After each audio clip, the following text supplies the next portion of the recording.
So let's talk about that.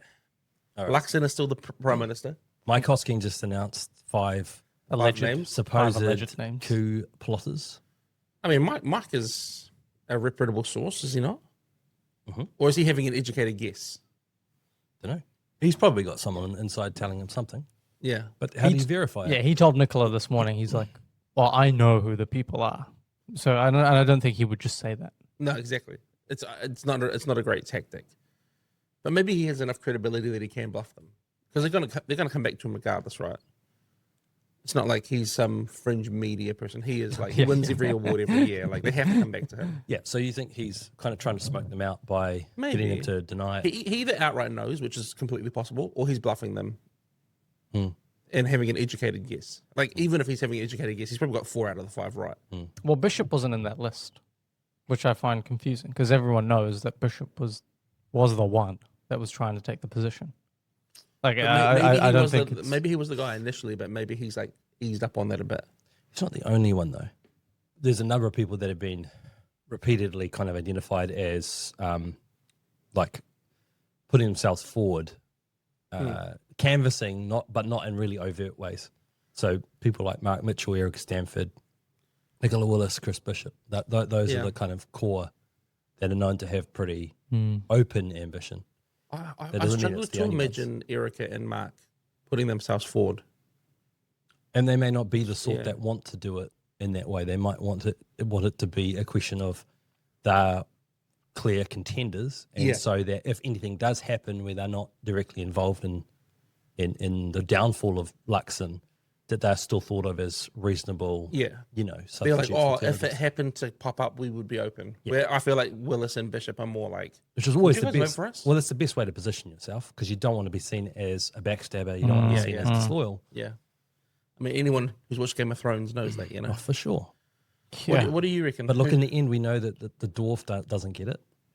Yeah, Tyrion. I mean, he kind of does well. He gets up there at the end. But yeah. What do you reckon, mate? What is your thoughts, your prediction? You've said he's going to be the prime minister at the time of the election. Yeah, and I agree with you. Surprise, I'm right. I think this is the best outcome for the country, but also for the party. I don't think it would have helped anyone for them to lose a leader. And a leader who's actually quite focused, whether you like him or not. He's made the coalition functional. It's the first time we've got 3 separate parties in government together, and quite frankly, they're working quite well with each other. And you give him credit for that? 100%, I give him credit for that. And I think part of it is because things are just going along so relatively smoothly.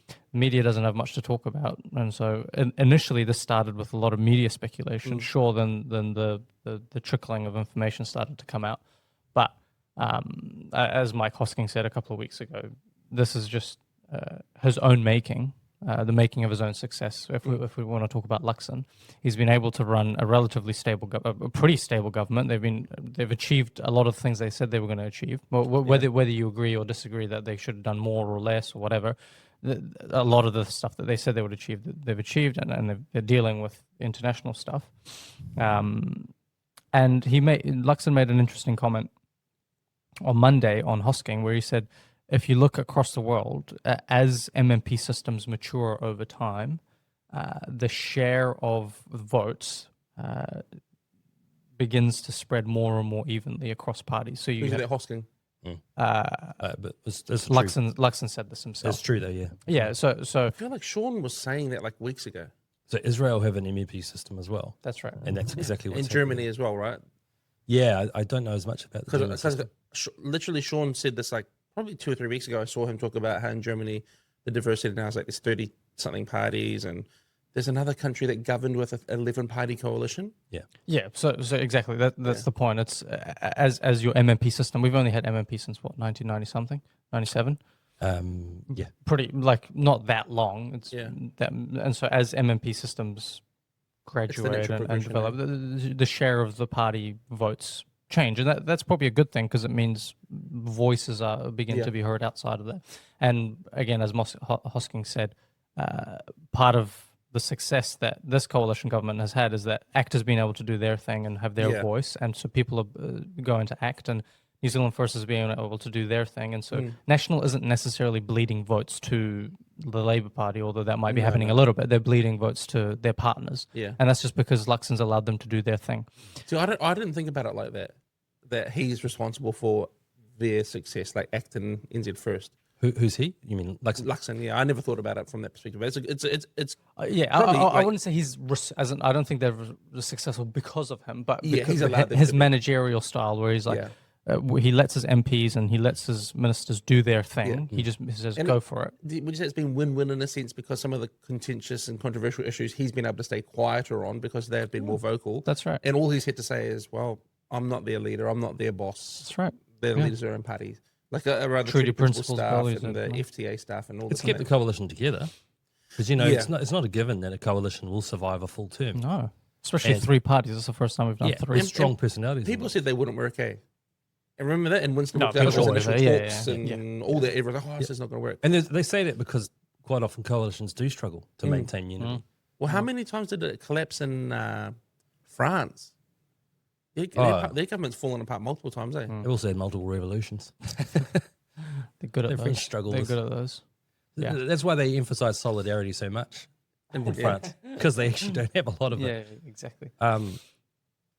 I think that the key thing that Luxon just has to drill like home is that he's the boss, he's got a plan, and he just can't take these like constant jabs from the media without actually pushing back quite firmly.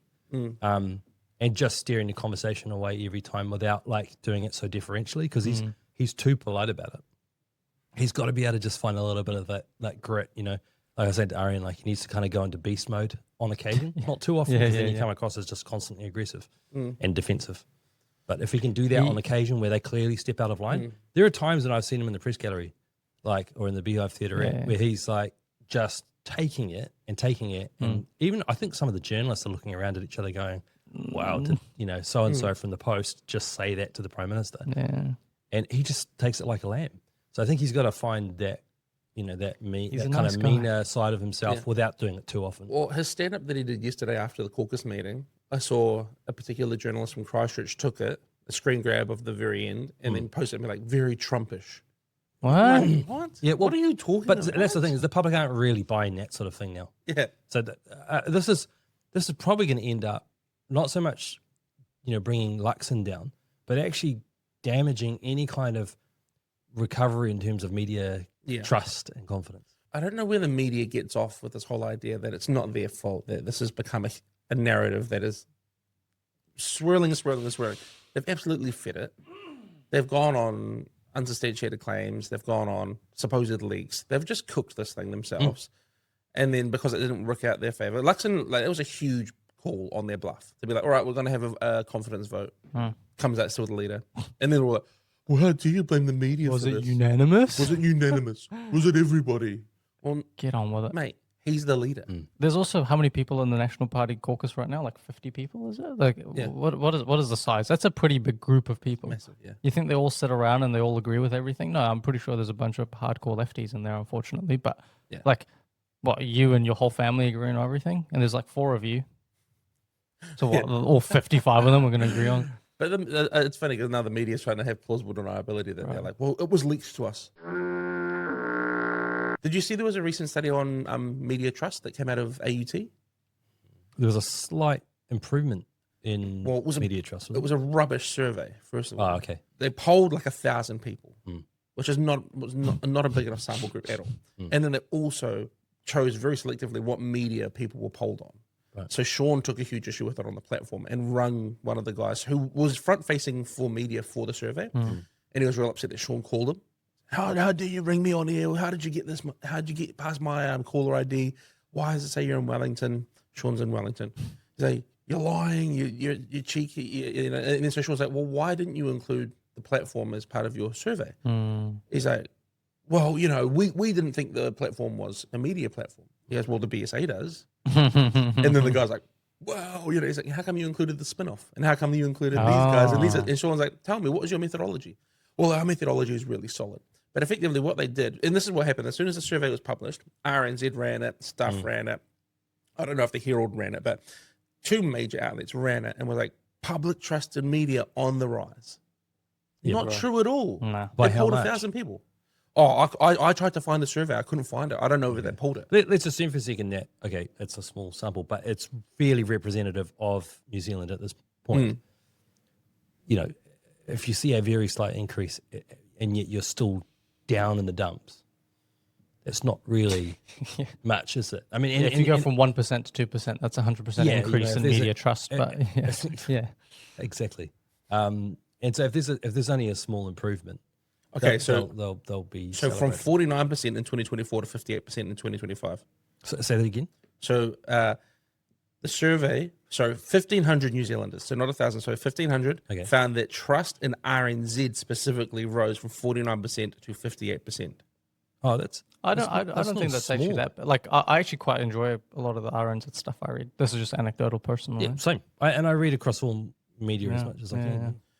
So the other survey that came out 3 years ago had public trust across the board in the 30s.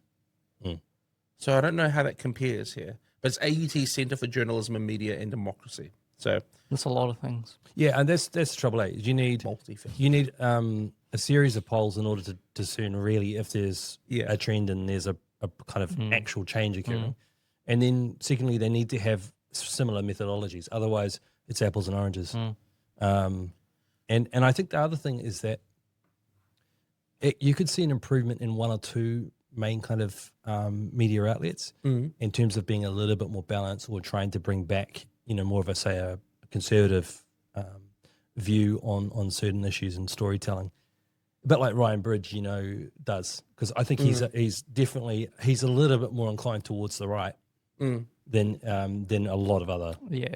But then you look at RNZ that's bought John Campbell in, and then TV RNZ Radio for sure is all. But you see, a lot of people don't listen to RNZ. Like, there is a substantial audience that do, but a lot of people who might consider themselves fairly typical Kiwis don't. They'll see their stories fed through to other media, but I never listen to them. Nah. Well, I do, because I want to hear what people think. Yeah. From across the board. And sometimes they do good stories that aren't political in nature. So do you mean listen as in listen to their radio, or I listen to their mean, radio? Yeah. Right. And I'll read their stories too.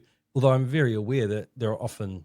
I enjoy I reading read these RNZ. stories. They've got one journalist that I sent you the other week, Philip. Yeah, he's he's he good. writes a lot about They've got a government and couple of police good- outreach and Yeah. digital stuff. I've always been like a news junkie, so I just read everything from kind of as much as. I actually only get all my news from sources. TikTok. I'm exclusively from TikTok. Well, it's hard sometimes because you're just reading it and you're going, oh, and yet another very biased article. Yeah. And I don't even care about that particular issue. I just want to hear what the actual facts of the story are. But do you get that through news pieces or more opinion pieces?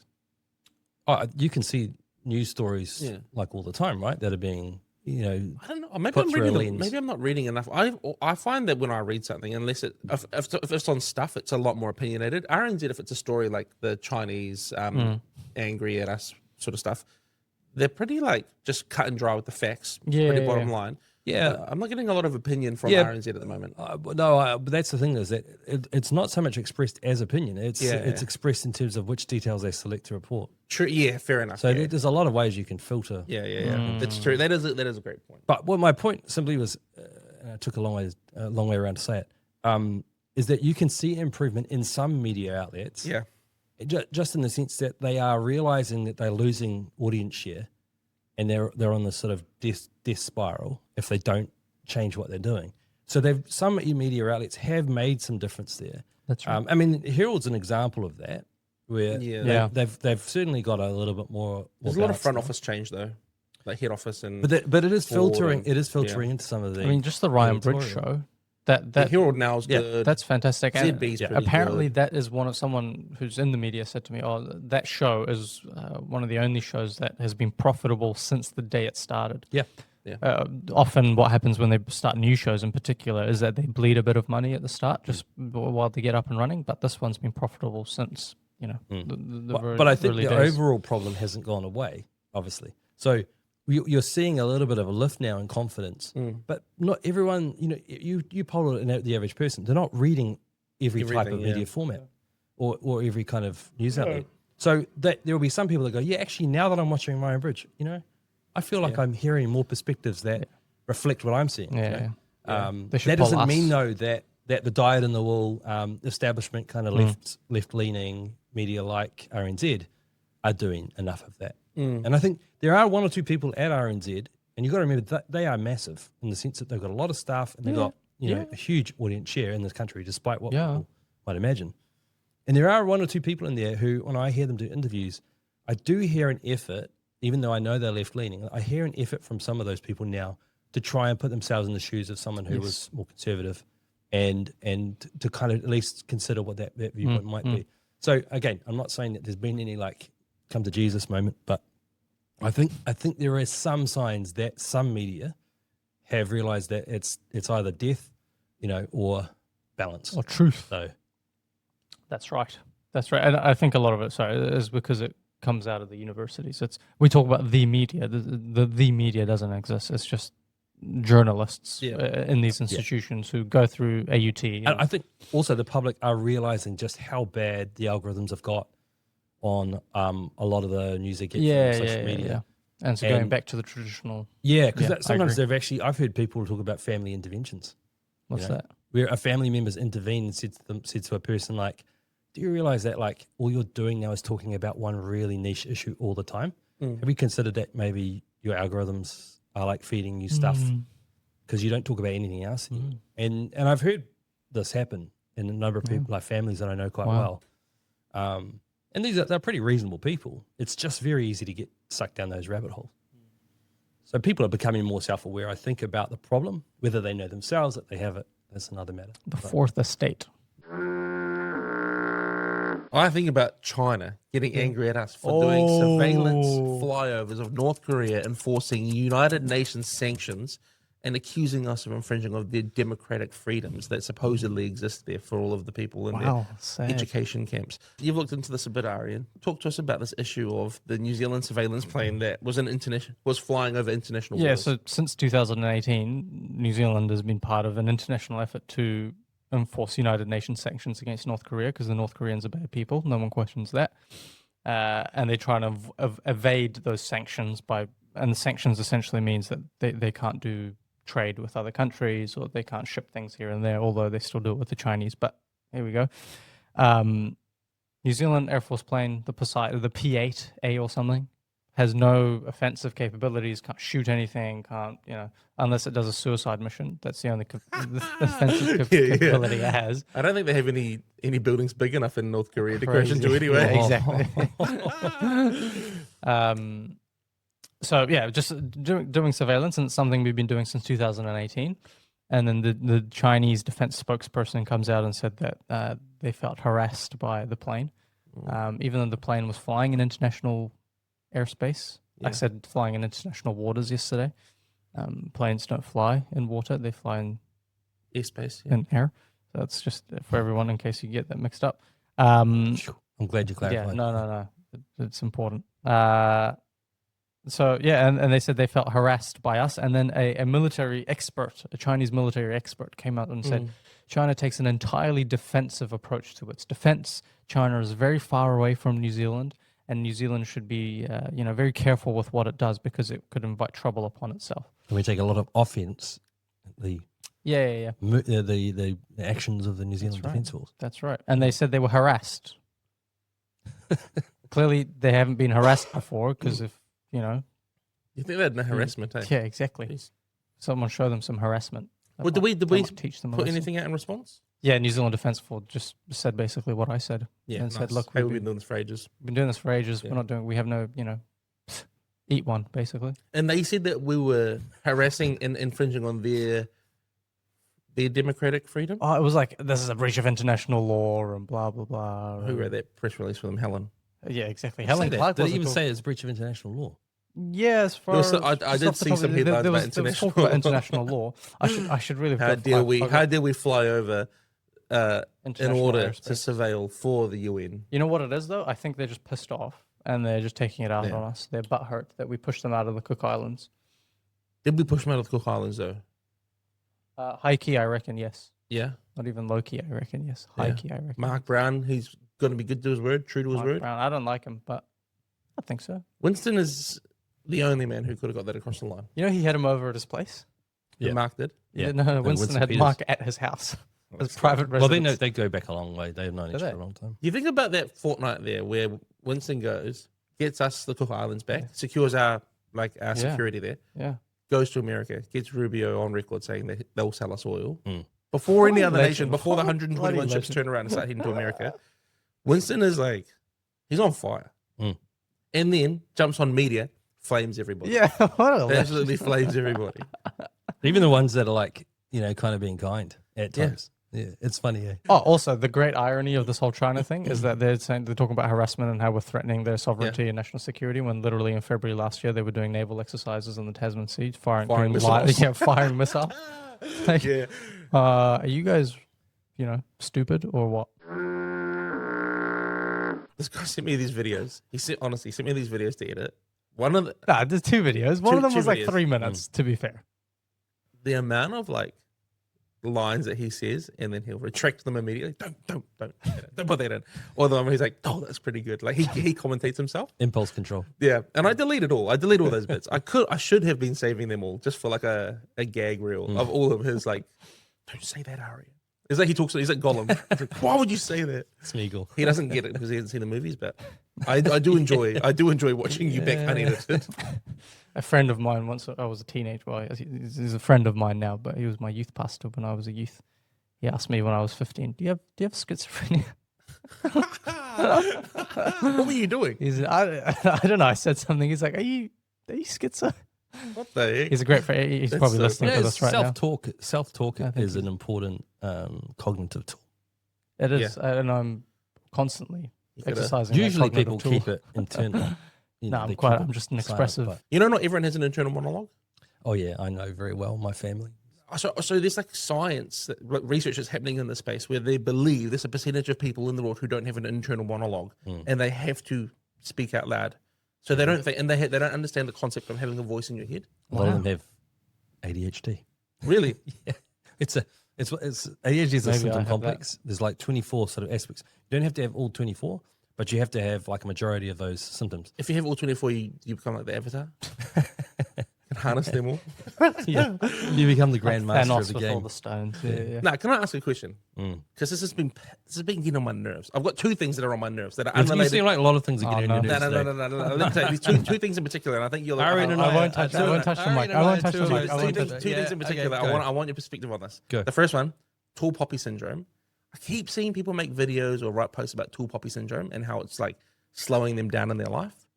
But then I'm like, maybe you're just not as good as what you think you are. It's not as tall as you think. Well, it's not. Yeah. Everyone's against you. You're just not doing anything of value. And they're like, it's the people closest to you who won't support you and all this. And I see all these guys who are they obviously think they should be further along in some pursuit, and they're not. So then instead of being like, how should I reassess and go again, they blame it on tall poppy syndrome. Oh, as in people are cutting them down. Yeah, is that what they're saying? And it's really the ones who know you the best who don't support you. Well, okay. I mean, that hasn't been my experience in anything that I've ever done. And maybe, I don't think I know all the best people in the world, but I'm just like, maybe you should take some stock of that. Maybe you should realize, maybe if the people who love you the most aren't super, super supportive of what you're doing, you should ask them what you could do differently. So that's point number one. Do you have any thoughts on that? Tall poppy syndrome. And we talk about it all the time in New Zealand. It's so stupid. You go and then I'll go. I think a lot of people just have to ignore the possibly passive-aggressive things that they hear from people. Yeah. Who cares? Move on. Deal with it. Very good. I do agree that New Zealand has a culture of tall poppy syndrome. Compared to, say, the US? Compared to, say the US, I come from Iran, and it's the opposite. It's, I am the greatest, and I have to be the greatest, and everyone is incredibly ambitious. The most handsome. Yeah, yeah, exactly. True. I am God's instrument of divine justice. Yeah. Well, yeah. That's why they love him. That's why. Yeah, maybe he's going to do his third term in Iran. Anyway. I was talking about an Ayatollah, but I wasn't talking about the Ayatollah, the next Ayatollah. So you believe it exists? New Zealand. I do think New Zealand has culturally this thing of we all want to fit in, and we don't want to be better than anyone else because that's weird, which can have an effect on our level of ambition and our drive and even our economic outcomes because people may be a bit afraid to stand out, but. Sure, that's the case, but it comes down to whether the individual wants to break out of that or not, and you just have to deal with it. People don't like me being better than them. No one likes you being better than them. Yeah. Like, okay, well, you think being successful and doing well in life is going to come easy? It's not. So Yeah. just suck it up and keep going. Okay, thank you. That was strong. No, my frustration was just like people who use it as like a excuse for why they haven't had the success they think they should have had. Because Yeah, that I was disagree. pissing me off. Yeah, right. That I was disagree annoying with me. that. I was like, bro, you don't have people around you. Don't have You just cool hobby. suck. You're just not as good as you think. You are. Second thing, seeing a lot of people getting late life diagnoses of like ADHD. autism and ADHD, and I just think if you made it that far before you knew you had it, then it's not a factor now. Well, what's your standard of made it? If you're not homeless or in dire straits or on welfare and all these things, because there's all these successful people that are coming out now who are like, I had this huge career in media and sports or whatever, and now that I'm not the hot topic, I've got ADHD. I'm autistic. I've got ADHD, and it's You probably blame my dad for a lot of the increase in the stats. but you know what I mean? I'm like, because sure, it's a real condition, and then there's these stats out there that are like X amount of like a huge proportion of homeless people have ADHD or autism, a huge proportion of LGBTQ have autism and ADHD, and I'm like, how is this? How are we measuring this? And one stat that I had to double check if this was a real stat. Apparently, queer people between 30 to 70% are autistic. And I'm like, how can you have a stat with a 40-point swing?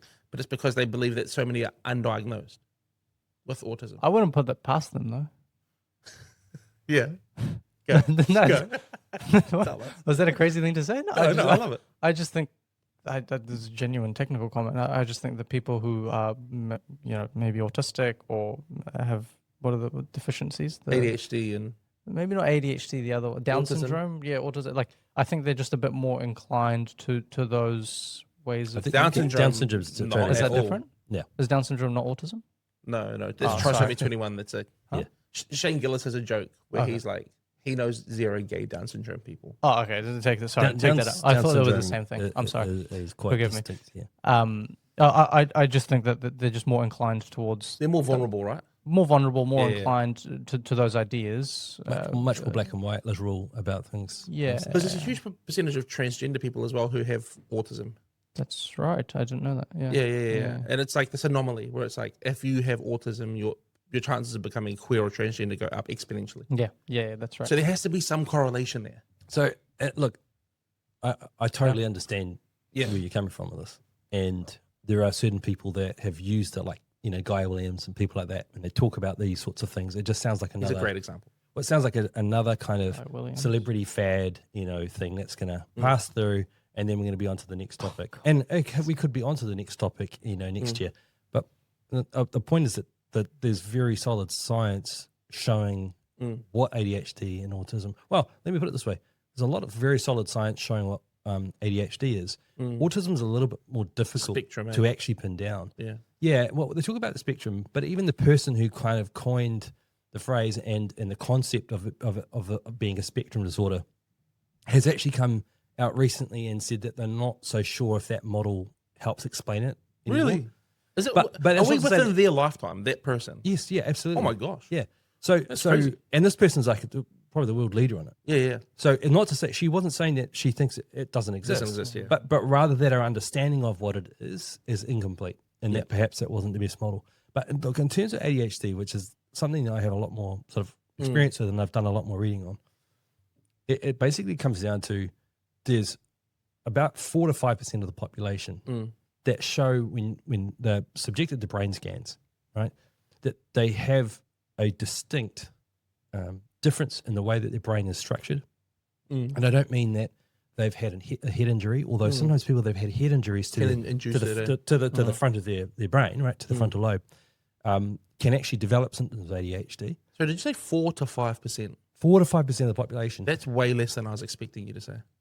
Yeah, well, what's interesting is that only 1% of that, so only 20% of that total number have actually been officially diagnosed for it in New Zealand. Now there are some, there will be some people that that's the point, is that has to do with the media presentation. Okay. Right? Yeah. And it's the celebrity presentation. Yeah. So it's just another one of those kind of real problems that exist, but that some people might be grasping at for an excuse for why they're not doing so well. But for the most part, Yeah. it affects people that go into very spontaneous industries, Yeah. things like media, the arts, very expressive industries where they're not having to work to a strict schedule. Or people go the opposite direction and they want so much schedule, so much control, so much structure that someone else is imposing on them. That's why a lot of people go into the defense forces, into the police, fire and emergency and so on. Do you think banding, because in my mind, ADHD and autism get banned together all the time. Like when we talk about neurodivergence, it's like, oh yeah, people with ADHD and autism. That's because genetically they're related.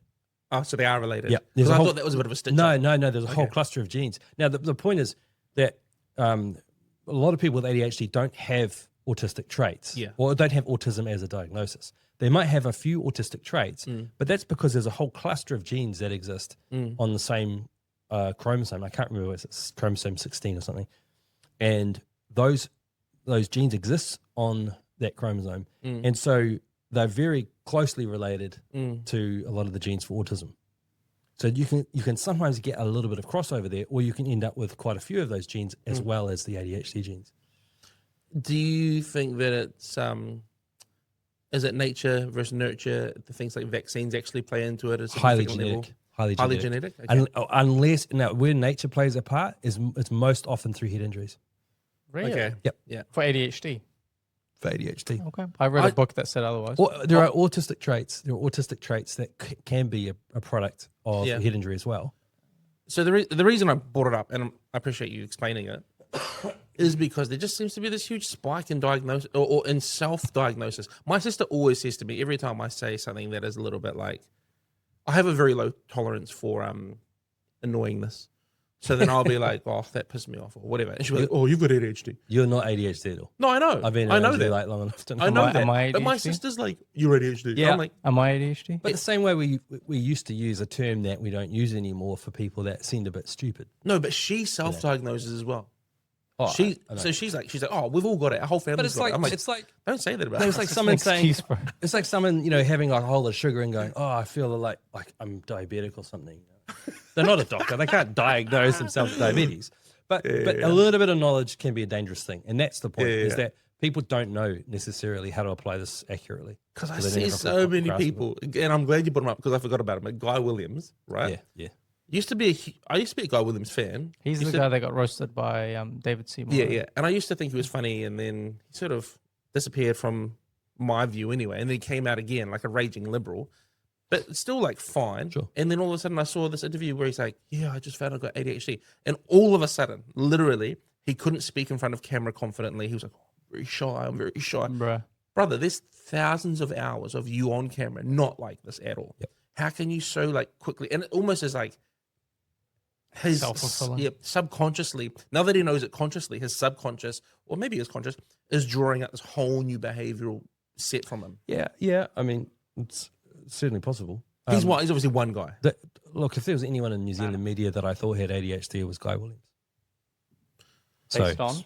This is the problem though, right? Yeah. Is that people go from, okay, so you say you've got ADHD to, well, does that mean you're making excuses for all your future behavior? It makes me feel unsympathetic, yeah. Yeah, and this is the problem. So people that get a diagnosis of ADHD, first of all, have to own it as in terms of it's their responsibility ultimately for their behavior. It certainly can make it more challenging to do certain things. And look, let me just come out of the closet, guys, and say, Tracy Blocker is. no, I'm not. No, I'm not gay. Not that. But I am. But I have ADHD. I was diagnosed 20 years ago, more than 20 years ago. Before it was And cool. Before it was cool. Yeah, When it was still something of a stigma. And it absolutely transformed my life being able to get treatment for it. Yeah, well, you've explained this And before. I've continued on. It was like night and day for you, eh? Absolutely. And if I don't take my medication, very quickly I feel myself lapsing into those old patterns of behavior, those old habits. Look, when it comes down to it, I still had to own all of my mistakes, all of my impulsivity, all of my inertia, when I couldn't get stuff done and I needed to get stuff done. Didn't matter how important it was. Sometimes I just get into this mental space where I was just blocked all the time. And so, there's all these things that come with it. But ultimately, you own your success and your failure. So that's what I don't see anyone saying. No, I know, but no one says that about anything these days. But no one wants to own up to any responsibility now. Yeah, responsibility is the underlying This issue. is why we have an epidemic of fatherlessness. We have an epidemic of people not being responsible for drug use and the children and all sorts. Yeah, you know what I mean? Like social media use. Yeah, or income. Do I even, give you know, ADHD like vibes? jobs. Like, Yeah, it's not my fault that I don't have a job. Do you think he has diagnose ADHD? me? I'm not a doctor. I'm not Nah, gonna but try. you said he definitely doesn't. Yeah, but Do I if definitely? if someone If Yeah, you can tell me, yeah. I definitely don't. Yeah, I don't get a definitely don't. You gotta No, I don't think he does. I don't think I definitely. I think that success is something that you get given. Yeah. Nah. Like, I think the most successful artists in the world, whether or not I like their art, like musicians and people like that, Mhm. are just real hard grafters. Like, they just, Kanye West, yeah. you always go to the most like zany, like Zany. like crazy. You mean the greatest artist of all time? I mean, I don't know about his music, but his No, I views. mean like no. I'm not I've saying. never I'm listened to not a song saying. that I'm he's not the saying. I'm not saying you didn't try and work hard in his craft, but I just like the really big like headline names like Yeah, Taylor yeah, Swift and people like yes. that. Who does this? Taylor who? No, Taylor who? No, that's my point though. Is like I'm not talking rid about of it. necessarily creativity Drizzy as Drake. much as her success, her commercial success as a Yeah, star. she's Because she's just constantly touring, constantly recording, constantly Yeah. working. Yeah. Those are the people that do build. I mean, Michael Jackson was, like phenomenally hardworking as a performer, and I should say this to you. maybe I shouldn't have used that example, but totally. You were a former teacher. When I was at school, they always put a teacher, mate. always a teacher at heart. When I was at school, we have these screens in the house in the building, yeah. and the teachers put up this quote, and I was the biggest eye roll, and it still stuck with me. And look, I love teachers. Teachers do an incredible This is what job. teachers are here for, though. What? Putting up quotes. Like dad jokes and Well, no, this is the quote. The quote said, if the path to success was hard work, then all teachers should be millionaires. And What? Yeah. It was literally like, it was just this like You know sense what? of entitlement. millionaires do not get 13 weeks of holiday every This is year. why I I just tell wanted you to right bring it now. up. It was just They're like, lucky if they get a few days off every what the year. hell does that even, why would you put that up? Teachers I'm are tired. teachers Listen. are the most self-flagellating. I love teachers. Oh, I couldn't. When I worked as a teacher, I could not stand the amount of complaining that I heard from my fellow teachers. And that's because I came into teaching after having had I guess two other kind of lives or careers, you could say. I couldn't believe my luck when I ended up like teaching and going, what? Another holiday? You come around here already? Like we just had one we just had one like 10 weeks ago. We're having another like 2 weeks off. Oh my goodness. So, and I think too that there for sure there are really busy moments in teaching, but it's kind of like peaks and troughs. And some things are fairly steady and constant. Yeah. When I hear teachers saying we need more pay, I do think that primary school teachers need more pay, but they also need more training, and there needs to be a higher bar for getting into primary teaching. It can't just be that you love kids, right? Because look, I knew all these kids. all these girls that went on to like do teachers college and stuff like that, and they were great with little kids. But that's fine for early childhood. But primary school in New Zealand has been really deficient for a long time. We dealing don't with have high beasts. enough standards. I genuinely think that of 100% of people who go to train as primary school teachers, I would say 20% of them genuinely are there because they love education and children. Yeah. The other 80% are there because they didn't know what to do. Like, I just see teachers' colleges, the option that gets forced on people who aren't smart enough for like a hard science or like that sort of pathway, who aren't creative enough for the arts. Yeah. And they end up going to teachers because then it's like, oh, well, and that's where they're saying those who can't do teach comes from. Yep. But then all the high school teachers I know usually have come from another background and then done that 1 year's master's.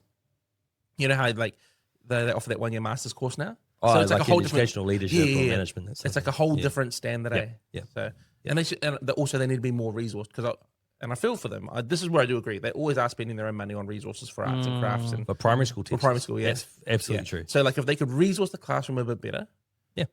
then they wouldn't have to pay them so much. Yeah, I don't think that high school teachers necessarily need to be paid anymore. I think that there's a point at which you go, all right, if you want in teaching, you can not assume a whole lot of responsibility. You can just do what you're the mandatory, right? Yeah. Yeah. And then you get all that time off. So if you want to do extra stuff, then it's fair that you might be, paid for doing extra modules or extra unit, management units. But in the end, it's kind of up to you how much you want to go with it and how ambitious you want to be. I think ultimately the lifestyle is worth the pay. Yeah. So. Oh well, that's controversial. Jeez. Responsibility. If you don't like that, I know tell other it to your union. No, I know other high school teachers that share the same view, and that they just keep their mouths shut when there's another round of pay negotiations. Because hey, why not? Win-win. Yeah. Don't get the pay rise. Yeah. Get Yeah. it. Well, Exactly. must be nice. Yeah. Well, no, that's good. We've gone a long way from our remit, so Yeah. we've now discussed autism and ADHD. It comes down to personal responsibility. Yes, thank you, Arian. Here we go. Wow. Success. Obviously, we've had a few natural disasters lately: the flooding, the cyclone. There's a lot of talk about investment into our disaster response and relief. Yeah. I don't know how we are going to respond to the impending butter chicken tsunami. I knew it was coming. You knew it was That tsunami. was fantastic. What did you think about those comments from Shane Jones, the butter chicken tsunami? It's typical, Was he saying it as a bad thing? Seymour said it was a dad joke. I mean, it is a dad joke, but It is. That's what he said to the media. I would take that as just a bad dad joke. It's Shane Jones often just pontificates in the middle of was Shane Jones saying that Media butter chicken stand. tsunami is a bad thing or is a good thing?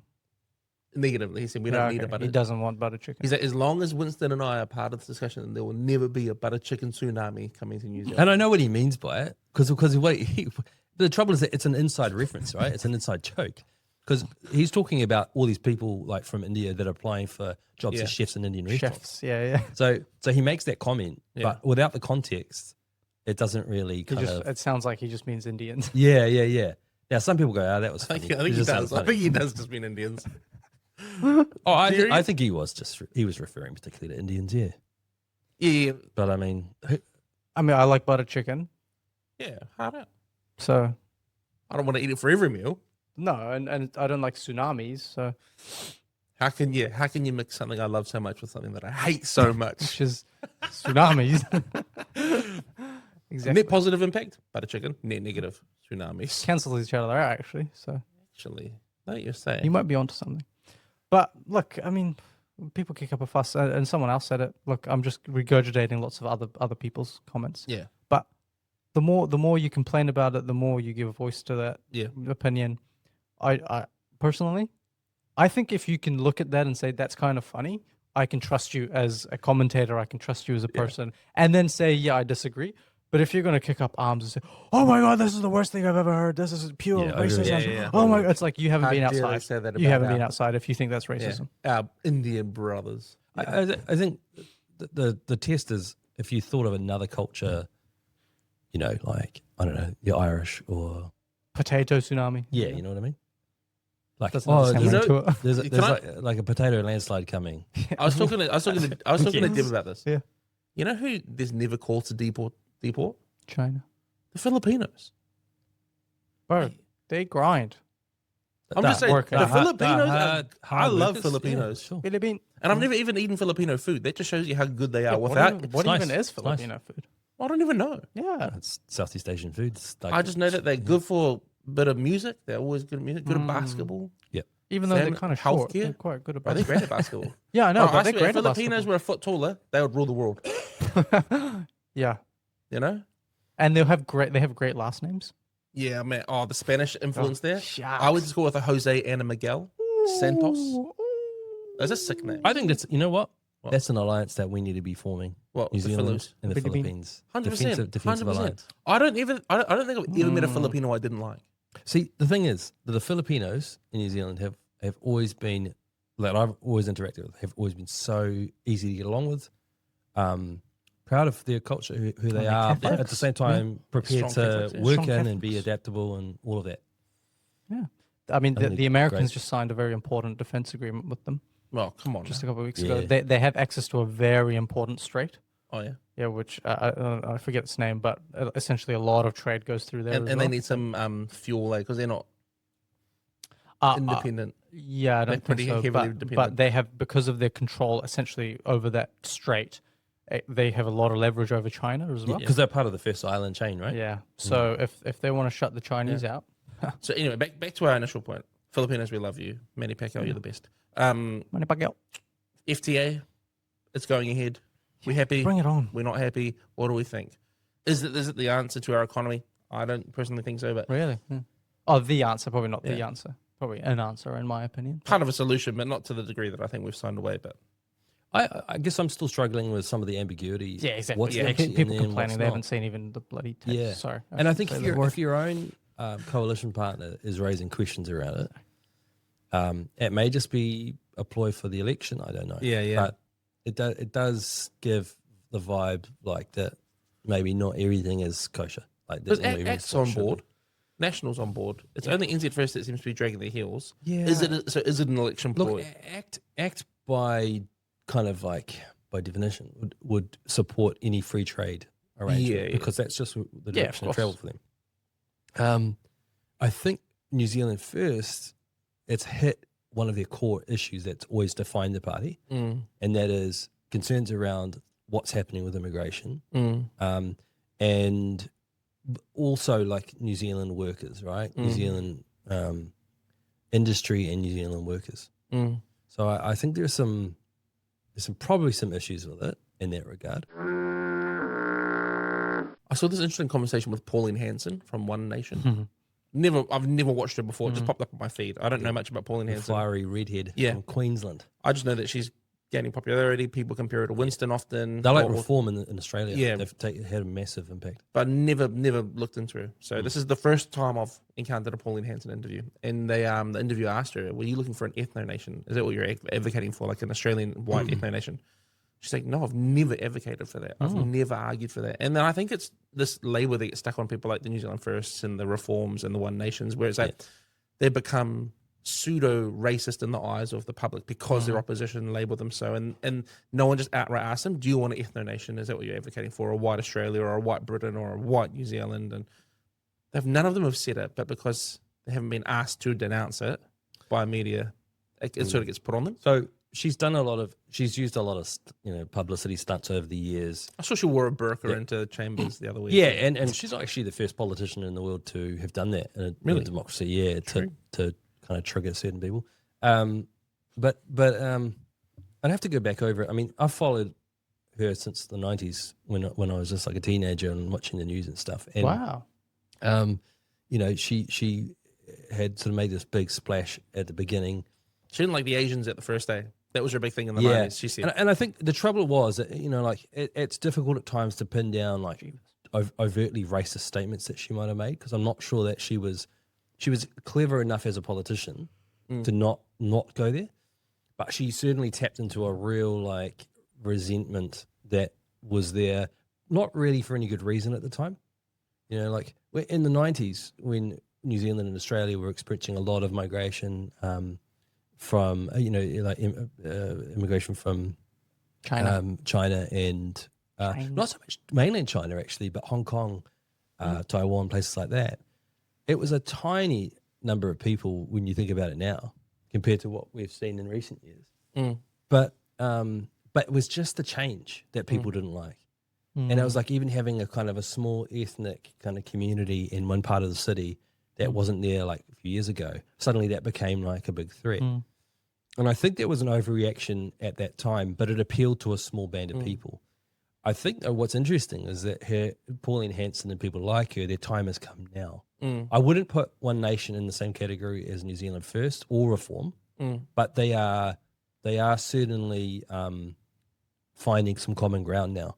And I'd have real concerns about Pauline Hanson in terms of her and her integrity at times, her character. But It's interesting to but I think there's a genuine vein of concern that genuine worries that people have now that shouldn't be disregarded by the bigger political parties.